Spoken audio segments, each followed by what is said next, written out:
فواحدة من أبشع الجرائم اللي ممكن تسمع عنها، جريمة حصلت في سوريا هتخليك تسأل نفسك ازاي الغضب ممكن يحول إنسان عادي لوحش.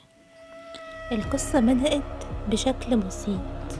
نورة لاحظت ان جوزها الضابط في القوات السورية بقى متغير معاها، الاهتمام اختفى، الكلام قل، والتصرفات بقت غريبة.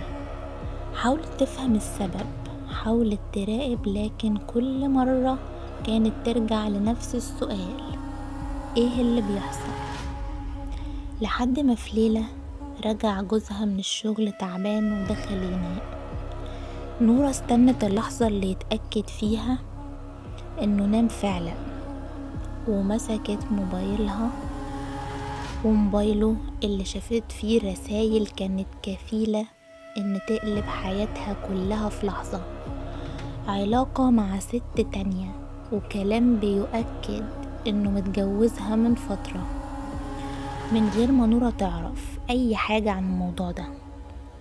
اي ست مكانها كانت ممكن تعمل خناقة او تطلب الطلاق مثلا، او تمشي وتسيبله البيت، لكن نورة قررت تعمل حاجة محدش يتخيلها. سكتت وما واجهتش، واختارت تنتظر. مرت الأيام وهي بتراقبه لحد ما اتأكدت من الحقيقة الكاملة. وفي يوم لما رجع من شغله كعادته، حصل شيء محدش كان ممكن يتوقعه. بدون أي مقدمات تحولت القصة من خيانة زوجية إلى جريمة مرعبة هزت كل اللي سمع عنها. نورة أنهت حياة جوزها، لكن الكارثة الحقيقية كانت في اللي حصل بعد كده.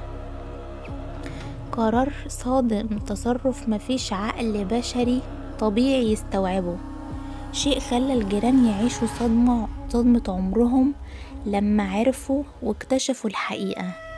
اللي حصل بعد كده كان كفيل يخلي القصة دي واحدة من أغرب وأبشع الجرائم اللي ممكن تسمع عنها في حياتك.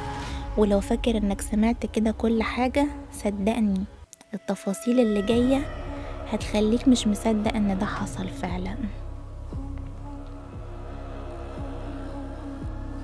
نورة ما اكتفتش انها قتلت جوزها، لا، دي قطعته لأشلاء وطبخته على النار، وعزمت جيرانها علشان يفطروا بلحم جوزها في رمضان. لكم أن تتخيلوا المشهد والكارثة، وأسفة على بشاعة الصور اللي هتشوفوها.